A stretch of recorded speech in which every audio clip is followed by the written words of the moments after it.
Praise the lord. హల్లెలూయా. ప్రభునందు ప్రియదేవుని పిల్లారా, నేటి వాక్య ధ్యానము కొరకు మిమ్మలను ప్రేమతో ఆహ్వానిస్తూ ఉన్నాను. నేటి వాక్య ధ్యానముగా 23వ దావీదు కీర్తన 6వ వచనాన్ని చదువుకొని ధ్యానం చేద్దాం. నేను బ్రతుకు దినములన్నయు కృపాక్షేమములే నా వెంట వచ్చును. చిరకాలము యెహోవా మందిరములో నేను నివాసము చేసేదను. ఆమేన్. ప్రభునందు ప్రియదేవుని పిల్లారా, చదువుకొనబడిన లేఖ నిమిత్తమే ప్రార్థన చేద్దాం. దయగలిగిన మా ప్రియ పరలోకపు తండ్రి, సజీవుడు అయిన దేవ, నీ ఘనమైన ఉన్నతమైన నామానికి స్తోత్రాలయ. ఏ మంచి లేని మా జీవితంలో మరొక నూతన దినమును మా కొరకు ఏర్పాటు చేసినందులకై మీకు స్తోత్రాలు. ఈ దినమందు నాయన మొదటిగా మీ వాక్య లేఖనాలను ధ్యానం చేస్తూ ఈ యొక్క దినాన్ని మేము ప్రారంభిస్తూ ఉండగా మీ దయా కనికరములు మాపై ఉంచునని తండ్రి, ఈరోజు మేము చదువుకున్న ఈ లేఖన భాగాన్ని మా కొరకు దీవించమని, ఈ లేఖన భాగంలో నుండి కొన్ని ఆత్మీయ మాటలు మీరే మాకు బోధించి నేర్పించమని యేసయ్య పరిశుద్ధ నామమును అడుగుచున్నాము తండ్రి. ఆమేన్. ప్రభునందు ప్రియదేవుని పిల్లలారా, సర్వాధికారి అయిన దేవుడు, సృష్టికర్త అయిన దేవుడు మనలను నిత్యము తన కనుసనలలో కాపాడుకుంటున్నటువంటి దేవుడు, ఆ పరలోకమందున్న మన ప్రియ తండ్రి. ప్రియదేవుని పిల్లలారా, ఆ సర్వాధికారి అయిన, సృష్టికర్త అయిన, సజీవుడైన, మాట్లాడగలిగిన దేవుడు నీకు నాకు తోడుగా ఉండటను బట్టే ఈ రోజున ఈ క్షణం వరకు మనము చలించి జీవించగలుగుతూ ఉన్నాం. ప్రియదేవుని పిల్లలారా, ఆ సర్వాధికారి అయిన దేవుని యొక్క కనుసలలో మనం లేకపోతే ఈ రోజున ఈ క్షణంలో మనం ఉండేవారము కాదు. అవునంటారా కాదంటారా? ప్రియ దేవుని పిల్లలారా, ఆలోచన చేస్తే సాధారణంగా మన తల్లి తండ్రి మనలను మనము పుట్టిన దగ్గర నుండి మనలను చాలా జాగ్రత్తగా మనలను సాకుతూ, మనలను కనిపెడుతూ పెంచుతూ ఉంటారు. మనము వయస్సులో పెరుగుతూ ఉండగా అనేక ఉపద్రవములు మన జీవితంలో కలిగి ఉండవచ్చు. అయితే ఆ యొక్క ప్రమాదాల నుండి, ఉపద్రవముల నుండి మన తల్లిదండ్రులు ఎంతవరకు కాపాడగలరు అని అంటే, వారు చూస్తూ ఉండగా జరిగేటువంటి వాటిని మాత్రమే వారు చేయగలరు. ఒక్కొక్కసారి వారు చూస్తూ ఉండగా కూడా మనకు ప్రమాదం వాటిల్లవచ్చు. ప్రియదేవుని పిల్లలారా, వారు ఎంతవరకు మనలను కాయగలరు? ఉదాహరణకు మనం ఆలోచన చేస్తే 1 సంవత్సరంలోపు పిల్లలు, 2 సంవత్సరాలు, 3 సంవత్సరాలలోపు పిల్లలను మనం గమనిస్తే వారు ఎదుగుతూ అనేకమైన వాటిని అభ్యసించాలని వారు ఉరుకులెట్టేటువంటి ప్రాయము అది. ఆ ప్రాయములో తల్లి తండ్రి ఎంత జాగ్రత్తగా తమ పిల్లలను సాకుతారు, వారిని నిత్యము కనిపెడుతూ ఉంటారు. వారు ఎటు వెళ్ళినా వారి వెనకాల వెళ్ళడం, వారిని జాగ్రత్తగా సంరక్షించడం చేస్తూ ఉంటారు. ఇది ఎంతకాలము? చిన్న వయసైనా, నడి వయసైనా, యవ్వన కాలమైనా, వృద్ధాప్యమైన, ఇలా మనము మానవుని యొక్క వయో పరిమితిని, అంటే మానవుని యొక్క పరిణితులను మనం పరిశీలన చేస్తే ఏదో ఒక వయోపరిమితిలో, ఏదో ఒక వయస్సులో ప్రమాదానికి మనం గురి కాగలం. ఏదో ఒక వయసులో మనం ఏదో ఒక ఉపద్రవంలో చిక్కుకుని ఉండగలం.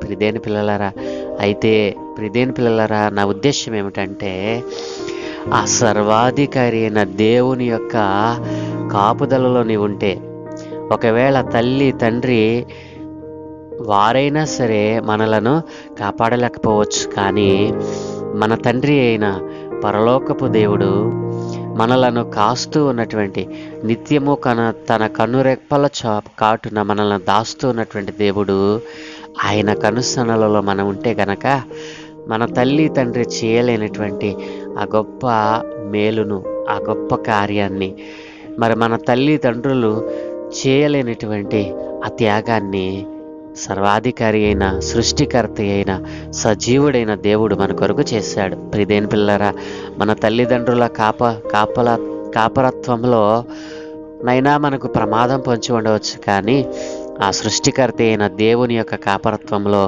ఎలాంటి ప్రమాదము కానీ ఎలాంటి నష్టము కానీ మనకు వాటిల్లదు. ఇది సత్యము సత్యము సత్యము.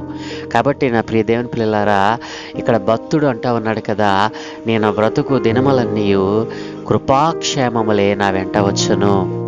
నా దినాలన్నీ కూడా నేను క్షేమముతో బ్రతుకుతా. ఎందుకో తెలుసా?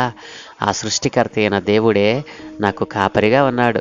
కాబట్టి నాకు ఎక్కడ ఉన్న ఏ విధమైనటువంటి కొదువ నాకు రాదు అని ఆయన మొదటి వచనంలోనే చెప్పాడు కదా. కాబట్టి ప్రియ దేవుని పిల్లలారా, మరి మనం బ్రతుకు దినములన్నీ కూడా కృపయు క్షేమము మనకు కలగాలి అని అంటే నీవు ఎవరిని కాపరిగా పెట్టుకోవాలి? నిన్ను కాపాడే దేవుడు, నిన్ను రక్షించే దేవుడు, నిన్ను పోషించే దేవుడు ఒకరున్నారని నీవు తెలుసుకొనకుండా ఇంతకాలము నీ జీవితాన్ని వ్యర్థపరుచుకున్నావు.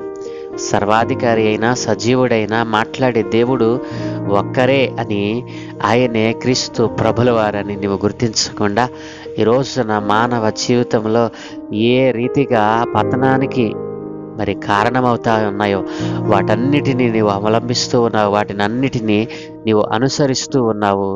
వారు చేస్తున్నటువంటి ఆ చెడ్డ క్రియలే నీవు చేస్తూ ఉన్నావు. కాబట్టి నీ బ్రతుకు దినములన్నీ కూడా మరి కృపాక్షేమములు కనిపించడం లేదు, కానీ దుర్భరమైన మరి క్షామము, దరిద్రత మరి ఇవన్నీ కూడా నేను చుట్టుముడుతూ ఉన్నాయి. ప్రియదేని పిల్లలారా, మనం ఆలోచన చేసినట్లయితే భక్తుడు అంటున్నాడు కదా, నేను బ్రతుకు దినములన్నీ కృపాక్షేమములే నా వెంట వచ్చును అని అంటూ ఉన్నాడు. కాబట్టి ఆయన సర్వాధికారి అయిన దేవుని కాపరత్వంలో ఉన్నాడని, ఆ సర్వాధికారి అయిన దేవుడు తన కాపరత్వంలోనికి వచ్చిన తన పిల్లలను మరి సంరక్షిస్తూ ఉన్నాడని, ఏ కొదువ లేకుండా చేస్తూ ఉన్నాడని వారు గ్రహించి వృద్ధిలోనికి వెళ్ళారు. ఈ రోజున నన్ను పోషిస్తున్నటువంటి వాడు నా దేవుడే, ఆయనే సర్వాధికారి అయిన దేవుడు అని గుర్తించకుండా ఈ రోజున ఆయన నామాన్ని మరి ఎరిగిన వారు కూడా లోకముతో కలిసిపోవడానికి కారణం ఏంటో తెలుసా? ఆయన కాపరత్వంలో వారు లేకపోవడమే, ఆయనను తమకు గురిగా పెట్టుకొనకపోవడమే, ఆయనే మరి నాకు సమస్తమును అనుగ్రహించిన వాడు అని తెలుసుకొనకపోవడమే ఈ యొక్క దుస్థితికి కారణమవుతుంది కదా. కాబట్టి భక్తుడు అంటా ఉన్నాడు కదా, మరి నేను దేవుని మందిరములో చిరకాలము నివాసం చేస్తానంటున్నాడు. దేవుని సన్నిధి నాతో ఉంటుంది. ఎప్పుడైతే సర్వాధికారి అయిన దేవుడు మరి మనకు కాపరిగా ఉంటాడో ఆయన సన్నిధి నిత్యము మనతో ఉంటుంది. ఆయన సన్నిధి మనతో ఉంటే మనకి ఇంకేమి కావాలి? ఆయన సన్నిధి తోడు ఉంటే చాలు కదూ. కాబట్టి ఈ కొద్దిపాటి జీవితంలో ఆ సర్వాధికారి అయిన దేవుని కాపరత్వంలో మరి నీవు లేకపోతే నీవు దేనిని కోల్పోయావో దేని పిల్లలారా, మనము ఈ 23వ దావీదు కీర్తనల నుండి అనేక విషయాలు మనం మరి ధ్యానిస్తూ వచ్చాము కదా.